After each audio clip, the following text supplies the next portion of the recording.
Өз көлеңкесімен уақытты өлшейтін кірпіштен салынған алып ғимаратты елестетіп көріңізші. Сағат беті жоқ, механизмдері де жоқ. Тек күн, тас және ғасырлар бойы тұрған жұмбақ. Бұл ежелгі Рей қаласының шетінде, Тегеранның оңтүстігінде орналасқан Тоғрул мұнарасы. Мен мұнда тарихын білу үшін келдім, бірақ ол жауап бермейтін сұрақтары үшін қалып қойдым. Бірінші жұмбақ, ол шын мәнінде не болған? Адамдар оны патшаның, Селжұқ сұлтаны Тоғрул бектің қабірі дейді. Ол 1600 жылы қайтыс болған. Алайда мұнара, бәлкім кейінірек 12 ғасырда Селжұқтар Ирандықы қайта құрып жатқан кезде салынған. Математика, кірпіш қалау, үлкен идеялармен. Олай болса, бұл ескерткіш пе, белгі ме, әлде маяк па? Шындық сенім мен физиканың ортасында жатыр.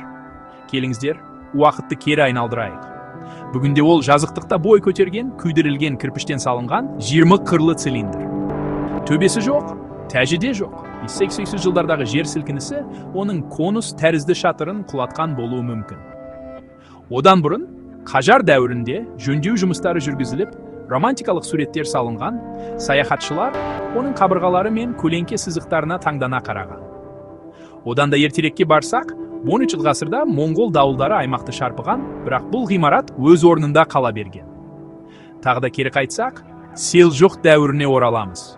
Сәулетшілер аспан сызығына геометрияны қашап, дұға мен күшті саусақтарыңызбен әлі де іздей алатын өрнектерге айналдырған. Сол қабырғаларға жақынырақ қараңыз, 20 қырлы беттер. Іші қуыс, үлкен тісті дөңгелек сияқты. Ішіне кіріп шапалақтаңыз, адамдар дыбыс сізге кері қайтып келеді дейді. Сыбырлаған галерея сияқты қисық сызықпен шоғырланған. Түсте сыртқа шығыңыз, сонда көлеңке жерге пышақ сияқты қадалап. Сағаттарды, мезгілдерді, тіпті кірпішке жазылған күнтізбені білдіретіндей, әрбір ойықтан жылжиды. Бұл ғылым ба? Символ ма? Екеуі де ме? Жергілікті аңыздар да көп. Кейбіреулер күмбездің астында ол әлі бар кезде хабарламалар таралуы мүмкін дейді. Орта ғасырлық дыбыс күшейткіш жүйесі сияқты. Басқалары 20 қырдың ғарыштық мағынасы бар деп ойлайды. Не саяси мағынасы бар деп ойлайды. Немесе жай ғана әдемі мағынасы бар деп ойлайды. Тіпті атауы да оны әулеттің негізін қалаушы Тоғрулмен байланыстырады. Мұнараның өзі уақытқа қадалған жалау сияқты. Міне маған ұнайтын жері дизайн сізге жұмыс істеткізеді. Жауаптарды айқайлап тұрған жазу жоқ. Сәндік жазулардың көпшілігі жоғалып кеткен.